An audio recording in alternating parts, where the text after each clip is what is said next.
on day 4 of Standards Week. So as I'm speaking, it would be great if you could use the chat function and introduce yourselves. Just tell us where you're from, what your role is in education, and what brings you to this conversation today. My name is Elizabeth Foster. I'm the Vice President of Research and Standards at Learning Forward, and I'm very pleased to welcome you today to this conversation about examining impact. We're going to talk about the Standards Assessment Inventory. As I mentioned, I just lost my function there. Okay. As I mentioned, this is day 4 of Standards Week. On Monday, we introduced a tool called Advancing Outcomes for All Learners. On Tuesday, we talked about vignettes and innovation configuration maps that are tools designed to elevate educator voices and behaviors. And yesterday, we had a great conversation about various policy pathways that can support the standards-aligned professional learning.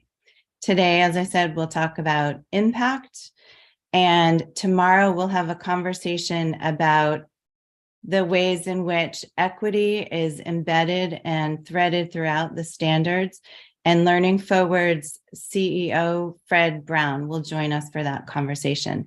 So please come back if you can. Today, we will focus on examining impact, a conversation about serving all students. And we have our very own Tom Manning, Senior Vice President of Professional Services, with us to dig into the Standards Assessment Inventory.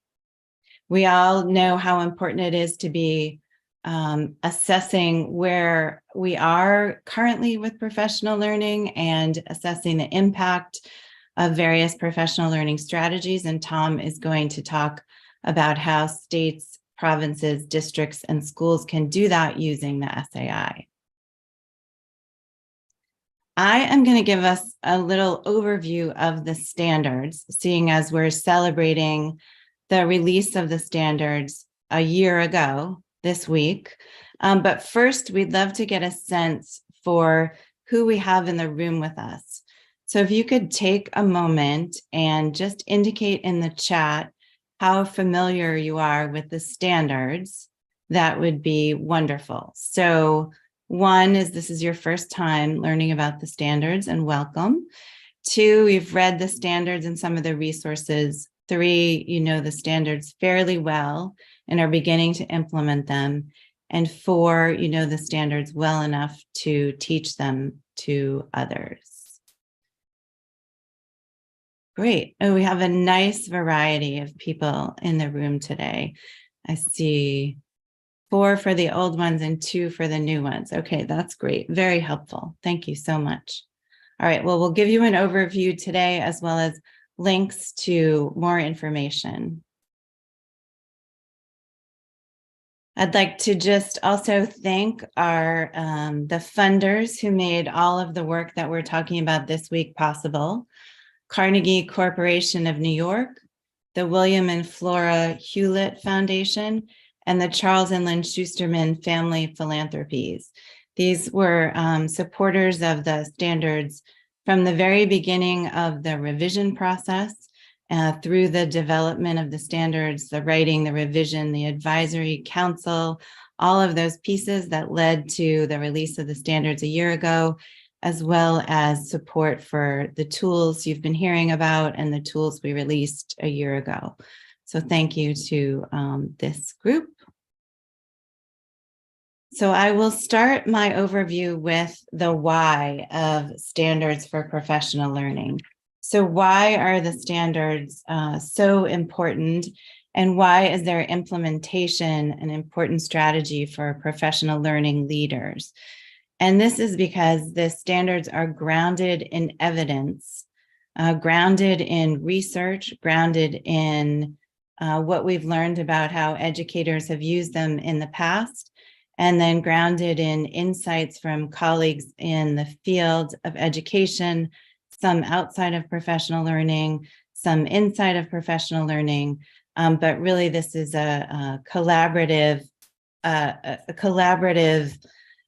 set of insights from the field and from research.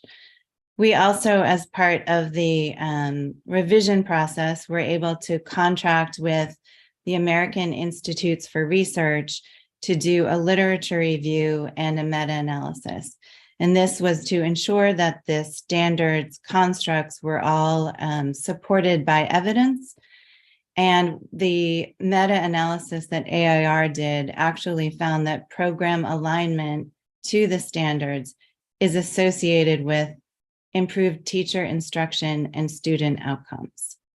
And this, is something that's very important to us at Learning Forward, but also important to folks building a rationale for using the standards, for implementing the standards, and the meta-analysis, as well as a summary of the other research we looked at in writing the standards, is available at this link on our website.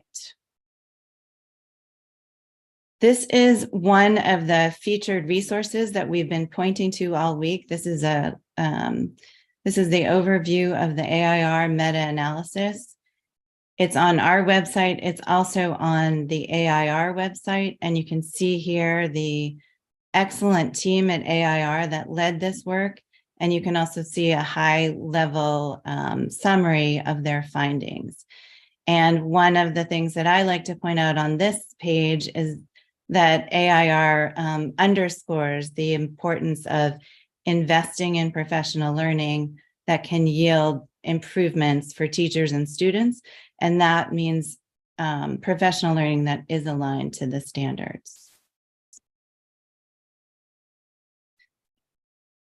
Again, this is a nice way to support the rationale for adapting, using, implementing the standards, because the findings from the meta-analysis were that each of the standards was positively associated with improvements in teacher instruction and student achievement.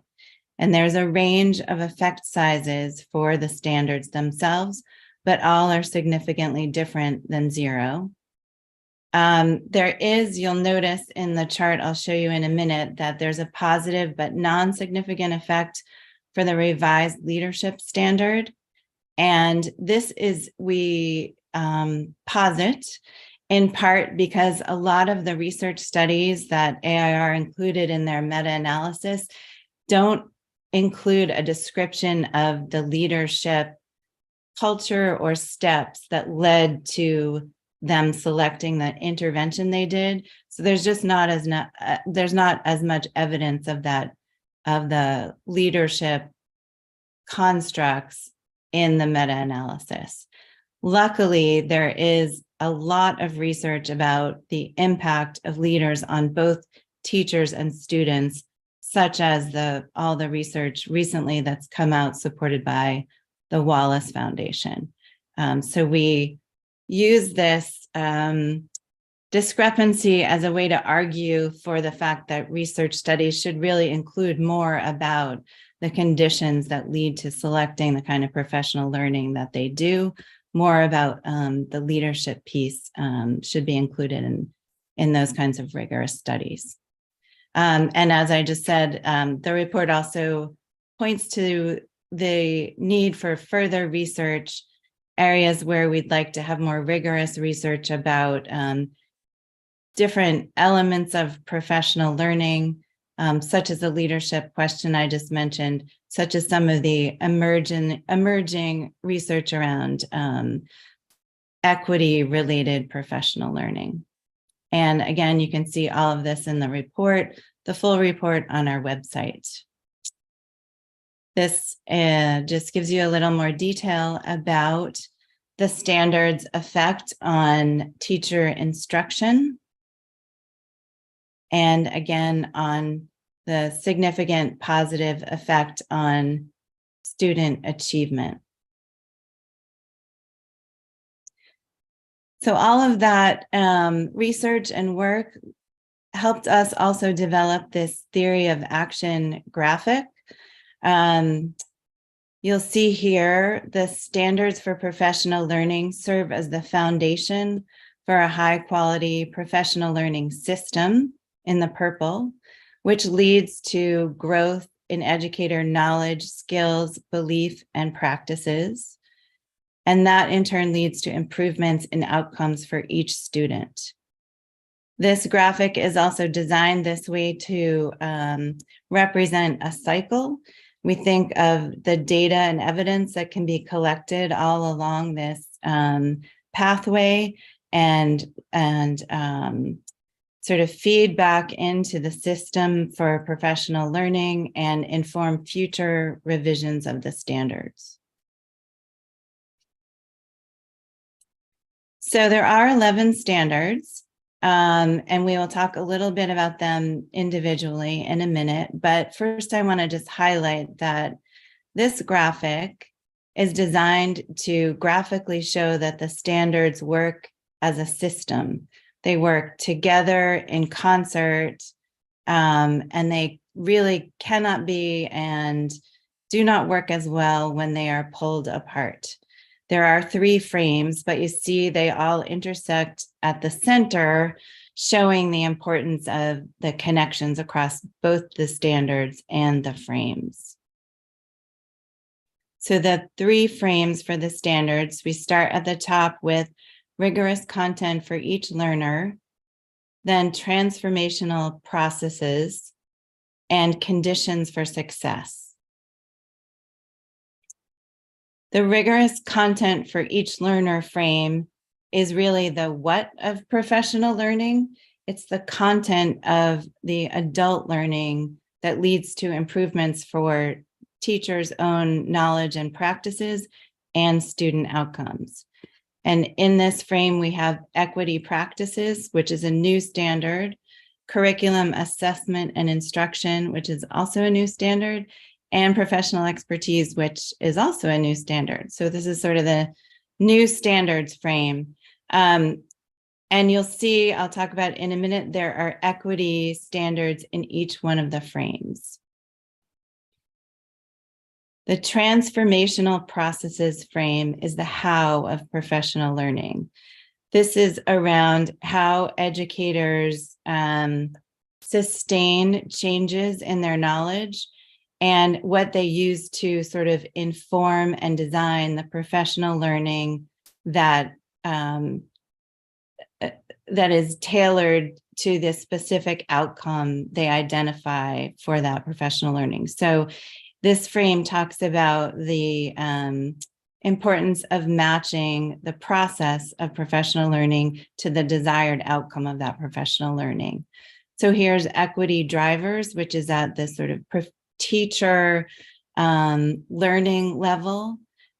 Equity practices, that was in the content frame, is more about the classroom student interaction, student relationship level. Evidence, learning designs, and implementation.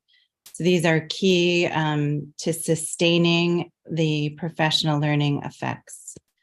The next frame is the conditions for success. So this frame includes the standards that are about the culture, the foundation, the structures that support professional learning systems, equity foundations, culture of collaborative inquiry, leadership, and resources. So you can see that these all, I love that resources is right next to implementation. Personally, I think that's a nice connection. But again, I'll just emphasize that they all work together in a system. So if you haven't had a chance to look at the standards website for all of the standards material, the link is here at the bottom. And I will highlight that there are a couple of different ways to read the standards or experience the standards. There's the graphic that shows you the whole picture. There are also standards summaries. You'll see here each standard has a few sentences that capture the gist of the standard. And then in each standard, we have a common stem. professional learning, each standard starts with the same stem. That's hard to say, honestly. Each standard starts with the same stem that emphasizes professional learning, and it's important for equitable access for teachers and students. Then there are 3 components or concepts in each narrative.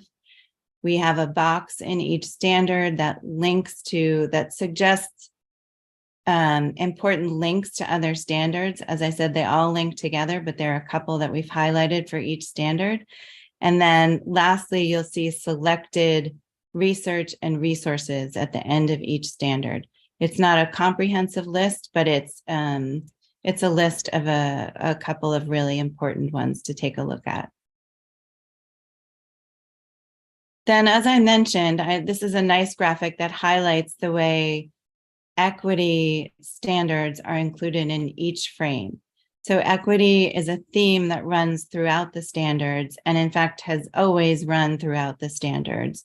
But in this revision of the standards, equity was made more explicit with the addition of an equity-focused standard in each frame.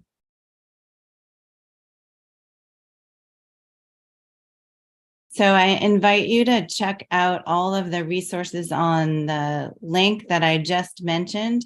And I will say we've been pleased with the way the resources are being accessed and used.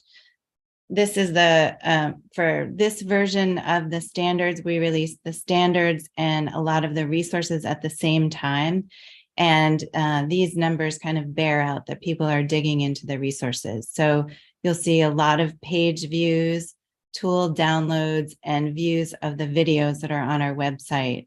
We've also been really happy that we have we have visitors from all over the world taking a look at the standards and downloading the resources.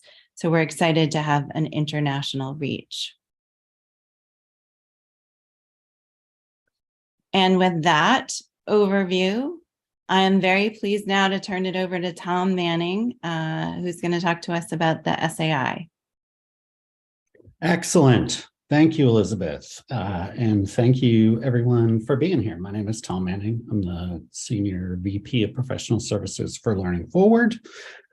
I am incredibly excited to talk about this tool, which for some of you may not necessarily be brand new, but is an incredibly valuable tool to identify where your school, your system, your state is in their professional learning in alignment with the standards, and really helps you take those key steps in planning and implementing the standards for professional learning. Before I do this, I know there are some people on here who have a great deal of familiarity with the standards assessment inventory and others who do not. So if you would put in the chat your answer to this question, that would be great. Have you taken or administered the SAI, a previous version of the SAI before? Do you know about the tool but have not taken or administered it? Or is this your first time learning about it? I like the variants that I see here. If you have administered it before and have some experience with it, I think you're going to be excited about some of the changes and upgrades that we've made to this tool. If you're learning about it for the first time, I'm really excited to present this tool and what it can do for your school or your system in its professional learning.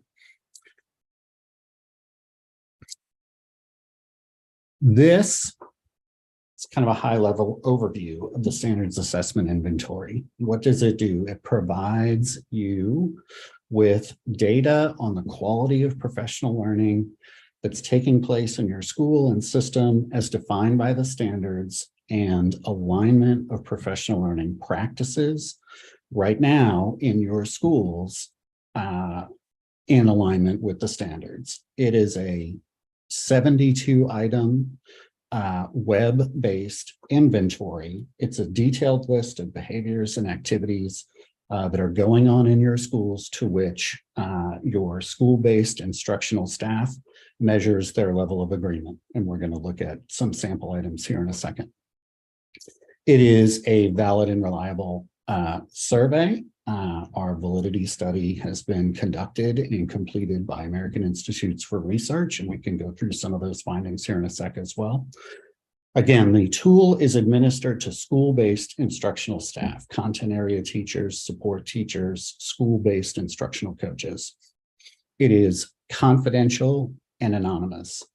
No one, either at Learning Forward or in the district, can connect an individual person's responses on the standards assessment inventory to them. So it's completely confidential and anonymous.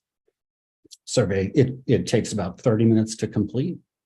We used to say, when it used to be a 50-item inventory back when there were 7 standards for professional learning, and we would say it took 20 minutes. Now it is a 72-item inventory, and it takes 30 minutes to complete. Each statement, each indicator on the SAI is directly aligned to one of the standards and one of the key ideas within that standard. We're going to walk through this in another few minutes, but school data is collected as well as system data around each standard and each indicator within each standard. And then a very common question that we've received over the years is, our staff doesn't know anything about the standards. How can we do this? SAI users, SAI takers do not have to have any familiarity with the standards at all to complete the tool. It is, again, a series of 72 statements about professional learning that is going on in a school or in a system to which they are measuring their level of agreement. They need no prerequisite knowledge about the standards in order to complete the tool.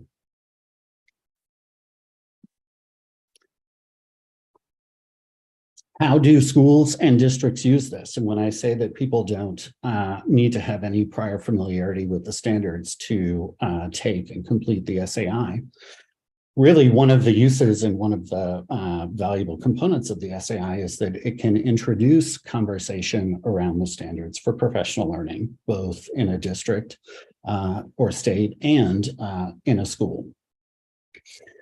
The tool informs school-wide and system-wide practices and is incredibly valuable in guiding improvement planning and professional learning priorities for the coming months or year. It identifies, it provides, I'm looking at number 4 on the schools use the SAI, particularly right now, since the tool has been completely revamped to align to the 2022 standards. It provides baseline data to give you a clear picture of what's working and where to focus in relation to these revised standards. Some of the items on the SAI were carried over from the previous version. The vast majority of them are either brand new items in the tool or were revised to match the revision of the standards. And really, for districts, for states, for schools, this tool really helps you identify key next steps for standards implementation. And I'm so glad that we're giving this presentation on Thursday after we heard about some of the other tools earlier in the week, because really this tool here, the policy tool, the innovation configuration maps, the action guide, all the other tools really align with the SAI, and some of them are actually embedded within the SAI website as resources for you, but really help you paint a clear picture of A, what's going on in your school and system, and B, what next steps you can and should take in the planning and implementation of the standards. As we said, this is a valid and reliable survey. The American Institutes for Research conducted that validity and reliability study, and this is where I have to make sure I say everything properly, since our VP of Research I see in the Zoom. The tool was piloted with teachers and instructional coaches in 166 schools. They came from diverse backgrounds, various roles, years of experience, types of school settings, and so on and so forth. We also conducted cognitive interviews and focus groups to gather additional data around the tool over the course of, I'm going to say, the fall and winter of last year. And the study found that this tool is indeed a valid and reliable instrument. And you can see what that means in those little sub-bullets under there. The items are a valid representation of the concepts included within the standards. Responses are consistent across groups and within standards. Basically, the definition of validity and reliability in a survey tool here. So we have a valid and reliable revised inventory, which was obviously a key component to launching the new SAI. I think the best way to show this is actually to go in and dig into the SAI site and the tool itself. However, I do want to provide just a couple of slides that are an overview. Again, these are sample items from the SAI, and you can see these are statements to which school-based instructional staff members are providing their level of agreement. Don't know, never, seldom, sometimes, frequently, always. Again, there are 72 of these, each aligned directly to one of the standards. And when they, pardon me, when users get into the SAI website, they click a button that says, I'm ready to take this, and they're immediately taken to these items. And again, it takes about 30 minutes for them to complete all of the items. The reports that the standards assessment inventory generates are these 4 reports, and we're not going to read all this text together. You get a standard and an indicator average. What was the average score that we got on each of the 11 standards? And then what was the average score we got, both as a district as a whole or as a state as a whole? And then with each individual school, what were our scores on each of the standards, and what were our scores on each of the indicators within those standards? We also get frequency counts, which are actually the raw kind of numbers of people who answered each item choice within each item. So did we get a 3.0, and we'll explain what 3.0 is. Did we get a 3.0 because half the people answered 1 and half the people answered 5? Or did we get a 3.0 because everybody answered 3? Those frequency counts take those standards and indicator averages and really provide a fuller picture of how we arrived at these scores. You also get standard averages by school. I'm going to speak just for a second to the folks that have experience taking the old SAI. The ability to view standard averages by school has become significantly easier than it has been in the past. And we'll look at a page that describes that. And then you get an overview of the answers to demographic questions that people answer before they start taking the inventory properly. This is what those look like. These are the standard and indicator averages. So you can see the standards when they're presented in the reports are divided by frames, by the 3 frames. You do not get a frame score. But these 4 standards are within the transformational processes frame. And so this is an example of what that data would look like. So here, those are the 4 standards. The line in the middle is the score. The overall score that a school or a system got on that standard, and those 2 numbers on either side of them is the range of scores, and the range is the difference between the lowest scoring item within that standard and the highest scoring item within that standard. So if we look at equity drivers, on this slide. You can see the average score is a 3.4. The lowest scoring item was a 3.3, which we can look at. It's number 24 here. And the highest scoring item was number 21. That's the 3.6. So sometimes for the implementation one on this slide, you can actually see a slightly wider range. And for the learning designs one on this example, you can see a very small range, meaning that answers were consistent for the most part on each item within that standard. We explain this more deeply within the SAI site, but we consider a 4.0 or above to be skillful, consistent behaviors that exhibit the actions that are within that standard. 3.6 to 3.9 is progressing. 3.5 and below needs attention. This is just an example of a frequency count report. This is an item. You can see that the score here was a 3.7, but how did we arrive at the 3.7? Right, so 42% of people on this standard answered frequently, 25% answered always, and there's a percentage, and then there's also the actual raw number of people who answered that answer choice for the item. So that's just an example of a frequency count. This will have a great deal of meaning a little further on down the road, but within the SAI platform, you can compare your data on each standard over time. So if we take it in spring 2023 and then winter 2023 and then spring 2024, that's a lot of administrations of a tool in a short period of time, but you're able to compare and see growth and change over time in your scores over those administrations of the tool.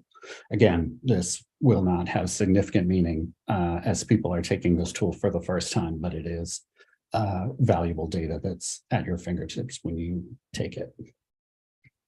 This is the last thing I want to show before we actually go in and start rooting around in the SAI platform.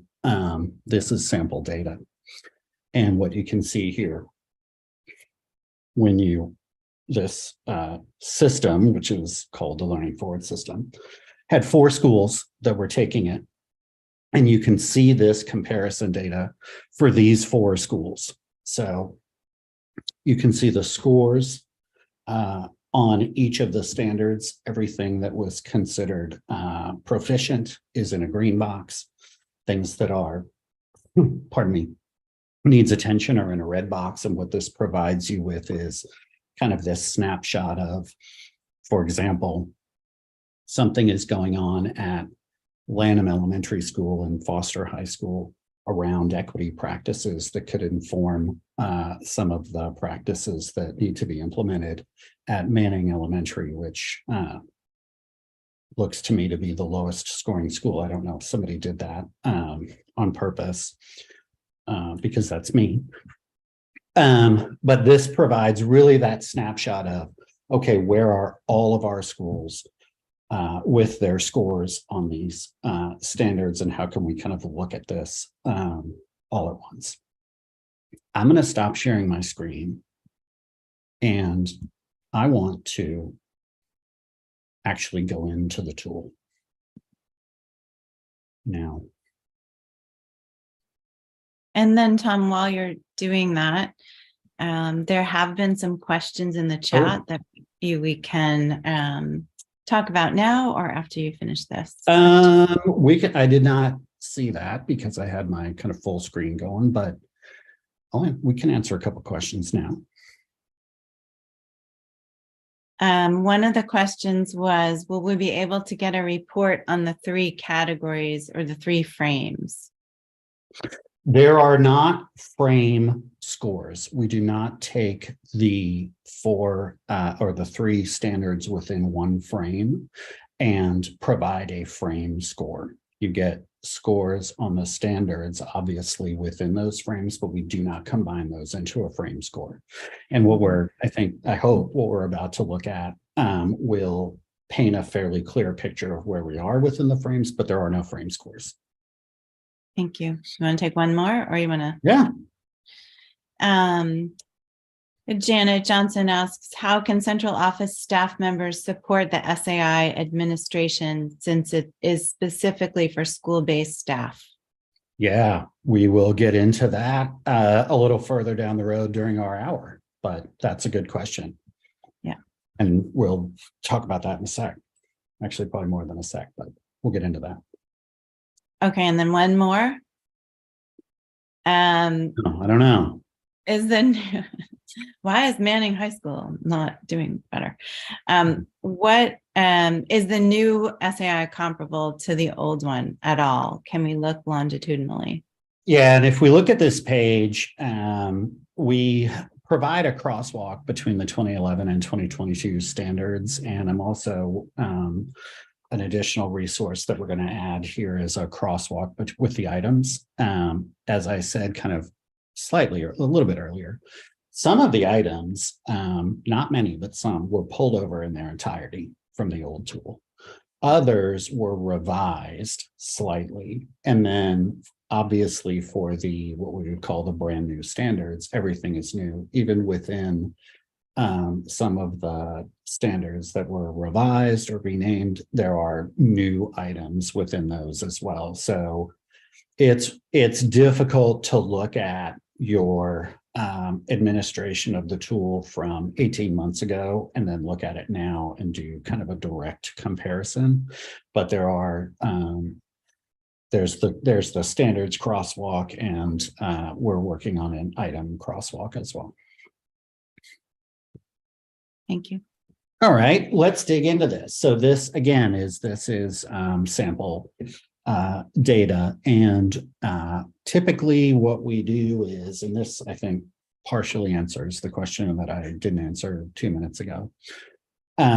A district or a school will reach out, and there's essentially a single person or a small group of people who serve as SAI coordinators, who have access to everything that we're going to see on this site here over the next 10 minutes. And then they have the ability to push out reports and information to others within the system or to all their school leaders about their particular schools. So usually there's one or two or occasionally three like keepers of the SAI within the project that then dole out the reports and the data to others. And they can do that either by sharing a link to the pages we're about to look at, or by what I call the old way, which was downloading reports for the school and for the district as a whole. So you can see I set myself up as the coordinator here.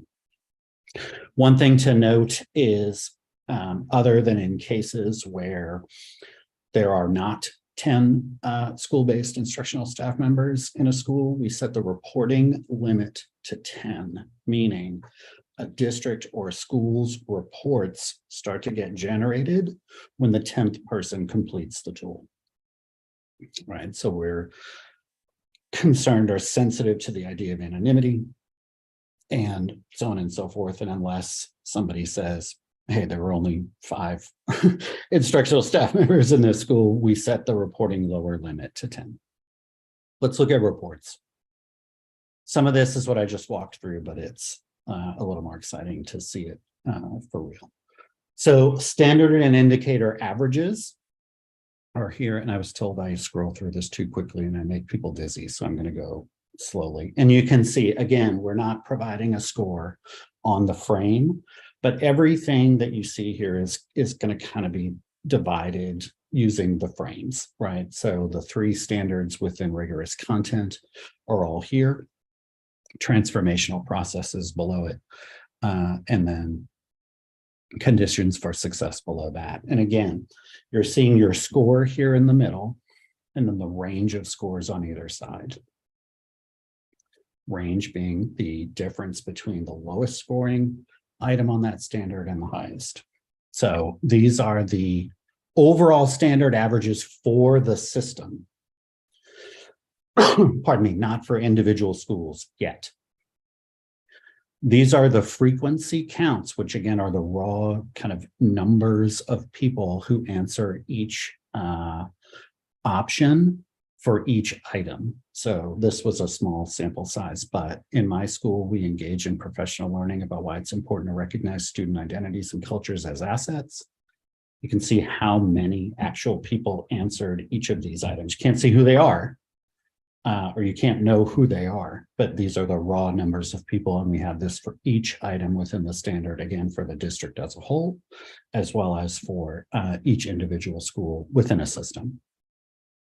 Demographic information here, again, broken down by both the system and individual schools, roles, experience levels, years at current school, gender, race, so on and so forth.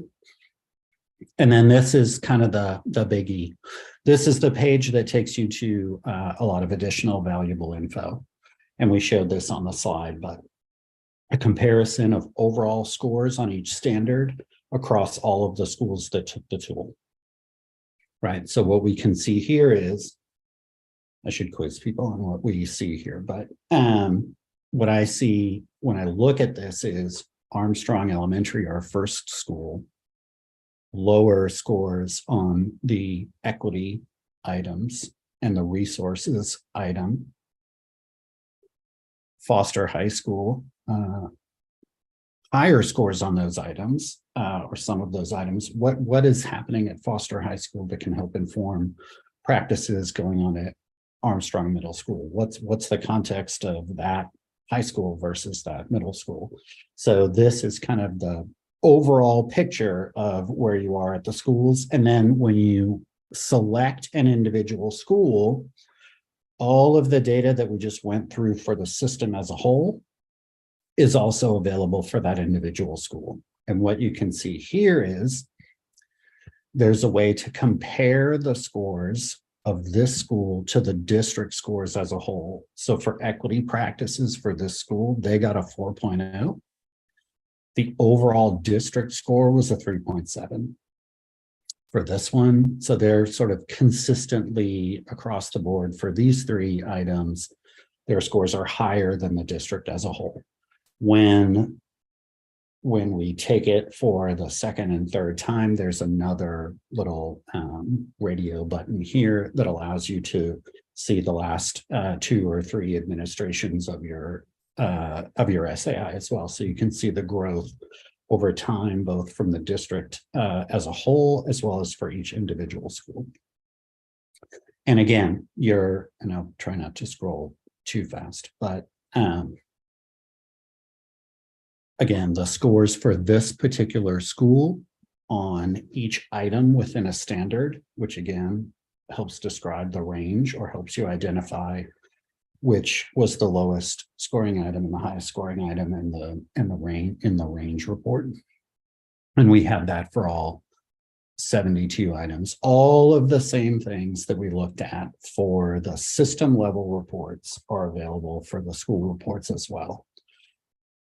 How do we get this information into the hands of the people who need it, right? So once that 10th administration of the tool is completed, this little share report button pops up. And there are 2 ways to share the data from the school as well as the district with people. One is you can download a big giant report. And you can download a district report that has all of the school level data in there as well. Or you can copy this web page, send it to someone, a school leader or whoever, and they only have access to this page. So they don't get into the SAI system and then they can look around at all the different schools' data and reports. You're sharing links to individual school level data as however you'd like. If your desire is to have people be able to view all district level data, there's a share report within the district level data as well. So the SAI coordinator is, again, really kind of the keeper of the data and then is very easily able to share that with appropriate leadership or with the appropriate folks. I think in terms of looking at this stuff in the system, that's probably good. I want to make sure I say a couple of things as I try to find the slides again. Sorry. There is a difference between this tool and the tools that we've spoken about Monday, Tuesday, and Wednesday. And the difference is that this tool is not free and available on our website. This service or this tool comes with a cost. And the cost is based on the number of schools that will be participating in taking the SAI. So I want to just be clear that this is not similar to the other tools where you can download it, or I send you a link to get all your schools into the SAI system. This tool comes with a cost. I believe there is a pricing guide that is on the SAI website. In terms of how this actually works, so Learning Forward does load all the schools into the SAI site, and we provide a link for each school that can then be distributed to the school staff, the school instructional staff, and they click on that link and they can begin taking the tool. I'm going to say this only for the people that have experience with the SAI. There are no more tokens. That won't mean anything to some folks, but it'll mean a lot to other folks. So you're given a school link to take the tool. There's another way to do it, which is that the district can send the email addresses and names of everyone in those schools, and they can actually get an individual link in their email that says, welcome, Elizabeth, here's your unique link to take the SAI. What we found is that most folks so far have not chosen that option, but that is another option as well. We went over kind of how to get the reports and the links to share data with others. The default minimum of 10 responses per school in order for reports to be generated. Again, I can't stress enough that there is not a way for anyone to link an individual SAI taker to their responses. When they take the tool, after they answer the demographic items, they are asked if they want to provide their email address. They can absolutely say, I do not want to provide my email address, and then they just continue on to the tool. The value in providing your email address is if there's a deadline, we can send a kind of mass email to everyone and say, hey, the last day to take the SAI is this day. They can also leave the survey and come back right where they left off. And then the SAI coordinator would be able to see Elizabeth Foster began taking the tool but has not completed it yet, and can send an individual reminder to people, but it is not a requirement that anybody provides their email address. And then I think we went through that reports are available both to view on the website itself, as well as to be downloaded, which is how we've done it in the past.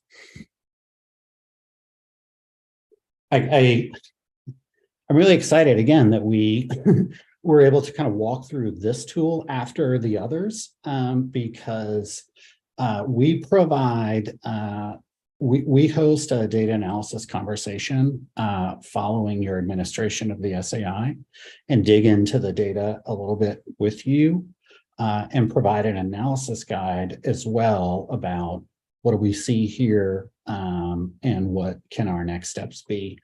But these additional resources, whether it's the Advancing Outcomes for All Learner tool that we learned about on Monday, I think there are many people on here that know, like the action guides and IC maps, how valuable those are.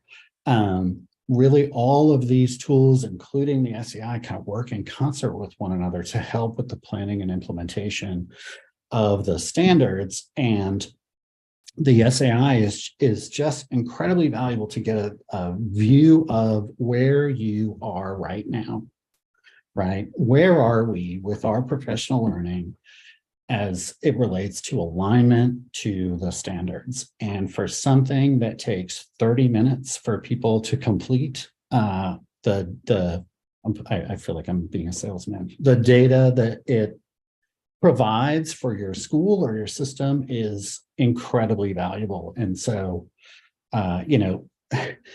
saying, hey, if you would, take 30 minutes to complete this tool, and it's going to provide us with this level of data around where we are and where we need to be going and where we can be going around the standards. It's just incredibly valuable. I will now stop for a moment. And do we have additional questions? Sorry, I felt like I talked a lot. This could be a 3-hour webinar and I could talk about this for 3 hours. It's very exciting. Yes. So if you don't mind though, pausing for a minute just to take a couple of questions. Yes. In the chat, let's see, is the set number for reporting to begin determined by school or by the entire project? It's 10 people per, so it's 10 people per school. It's actually, the answer to that is actually both. When the 10th person overall takes it, the district report starts to be built. But it takes that 10th person at a school to complete it in order for the school to be kind of hyperlinked to be able to see that school data. So the short answer is both, but it typically isn't difficult to get 10 people in the system to complete it. Sometimes based on the number of staff in a school, we can adjust it. Yeah. That's great. When a district registers for the SAI, how many times can that district take the SAI? We take it 2 times within 1 school year. Great. 2 administrations of the tool within a school year, which it's not entirely helpful on April 27th, I realize. Well, for next year's planning though. So yeah. I will say the majority of people who use and take the tool take it in the spring, in April. Let's see, what else? This one, we might need a little clarification on, but do you have an existing document with all the questions so we can use them to guide our planning? Yes. If we are not going to post the items on the website, but if somebody would like to reach out to me, I will send you the list of items. Maybe. Okay. For a small fee. Well, and then I think once you take it once, then you sort of, I've heard of people in the focus groups, there were some people who said that once they had taken it once and sort of looked at their data, they then did use the items as guidance for future planning. So I think that that's applicable too. Yeah. Right. Okay. And there was another question. Oh, how about a report that includes all 3 equity standards? I think that might be something that comes out in the analysis conversation. Yeah, that's true. You right now you can't like pull a report, just plucking, I guess, for lack of a better word, like individual standards into a report. You can do that manually, but not. It doesn't automatically generate a report based on only a few standards, which I think speaks to the idea of these standards working in concert and the coherence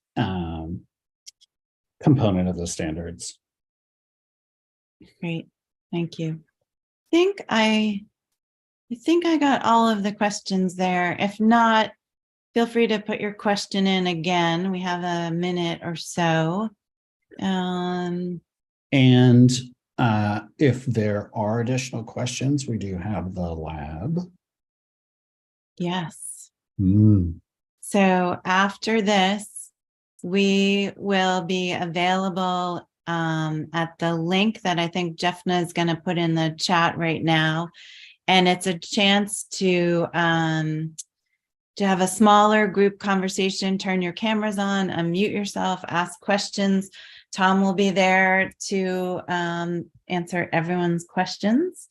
And I think the link is going to be popped in the chat in just a second. There you go. And please copy it now, because once this room closes, that disappears. And then Tom, if you would, we have one last question from Judy Newhouse. Would it be possible for a state affiliate to also receive a district's results? That's a case where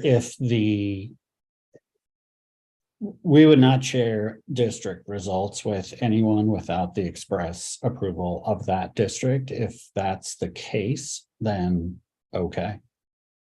And again, I think what would be most likely is that the district coordinator for the SAI would include that person as being able to have access to a report. Or reports, but that's really the decision for the coordinator to make. Okay, great. Thank you. Judy says perfect. Thank you. Okay, with that, we're almost to the top of the hour. So would you like to say something in closing, Tom? No, I just appreciate the opportunity. I said no, and then now I'm doing it. I just appreciate the opportunity to share this. As you can tell, like, we're pretty excited that this revised tool has launched. I know a lot of systems used the SAI that was aligned to the previous standards. And I'm just really excited to be able to say that this one is ready to roll. And if anybody wants additional information about it after today, please feel free to reach out to me and I will try to provide that as best I can. So thanks. Would you mind putting your email in the chat while I just say some closing things? First, I would just invite you to explore this standards.learningforward.org website if you haven't had a chance to look already. All of the resources from this past year and all of the ones we're releasing this week are on that website. And please do join us for the last webinar of Standards Week 2023, Embedding Equity for All. We will release a new tool, Selected Resources for Equity Challenges, and Fred Brown, Learning Forward CEO, will be our special guest on that webinar. So 3 p.m. Eastern tomorrow. And then make sure you all have marked your calendars and ideally started the registration process for the Learning Forward 2023 annual conference. It's coming up quickly. We sold out last year. It's going to be great. It's going to be in the Washington, D.C. area. And we're really excited about not only these keynote speakers that you see here on the slide, but some amazing thought leader sessions and concurrent sessions. It's going to be a great conference. And then lastly, thank you all for joining us. And if you have more you'd like to talk about and talk with Tom about the SAI, join us in the Standards Lab at the link that's in the chat. All right. And with that, thank you so much, everyone. Have a great rest of your day. Thank you all.